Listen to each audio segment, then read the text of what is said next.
பசுமை நிற பூமியோ காணவில்லை, பகைமை வெறியோ மாறவில்லை, உழவர்க்கு இன்றோ உணவில்லை, மீனவர் வாழ்வோ நிலையில்லை.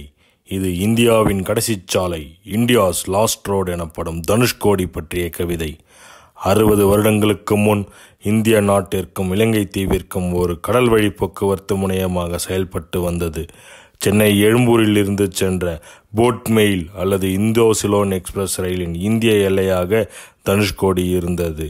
ராமேஸ்வரம் கிராமமாக இருந்த போதே தனுஷ்கோடி துறைமுகம், போஸ்ட் ஆபீஸ், காவல் நிலையம் என ஒரு அழகிய வளமான நகரமாக செயல்பட்டு கொண்டிருந்தது. அப்படிப்பட்ட ஒரு நகரம் 1964ஆம் ஆண்டு ஒரு பெரும் புயல் 280 கிலோமீட்டர் வேகத்தில் தனுஷ்கோடியில் எல்லையை கடந்தது. இதில் 1800 மக்கள் மாண்டனர். அன்றைய மதராஸ் அரசாங்கம் தனுஷ்கோடி மக்கள் வாழ தகுதியற்ற நகரமாக அறிவித்தது. இந்திய அரசால் தனுஷ்கோடி கைவிடப்பட்டது. பல சதுர கிலோமீட்டர் நிலம் கடலில் மூழ்கியது. 2004ஆம் ஆண்டு சுனாமியில் கடல் நீர் பின்வாங்கியதில் சில நிலங்கள் கடலில் இருந்து மீண்டன. இதனால் அங்கே சில மக்கள் தங்கள் மீனவ தொழிலிற்காக மீண்டும் தங்கள் தாய் மண்ணோடு வர துவங்கினர். இப்போது தனுஷ்கோடி மறுபடியும் உயிர் பெற துவங்கியுள்ளது. குருக்ஷேத்ரா IAS அகாடமியின் 4வது முத்துச்சிப்பிகள் குழு கல்வி மற்றும் வேலைவாய்ப்பு விழிப்புணர்வு நிகழ்ச்சிக்காக ராமேஸ்வரம் சென்றது.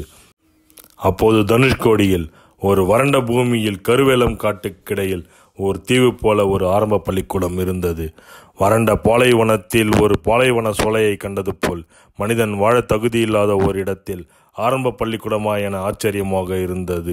அதுதான் தனுஷ்கோடி முகுந்தராயர் சத்திரம் ஆரம்ப பள்ளிக்கூடம். தனுஷ்கோடியில் தங்கி மீன் பிடிக்கும் மக்களுக்கு இந்த பள்ளி செயல்பட்டு வருகிறது.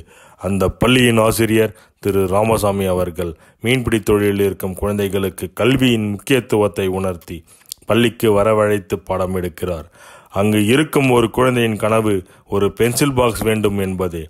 அந்த குழந்தையின் கனவைப் போல இந்தியாவில் பல குழந்தைகள் கனவுடன் இருக்கின்றனர். We are doing something. We have to start from here. So I promised the children. அதுல ஒரு குழந்தை ரொம்ப தைரியமா சொன்னாங்க. அவங்க பேரு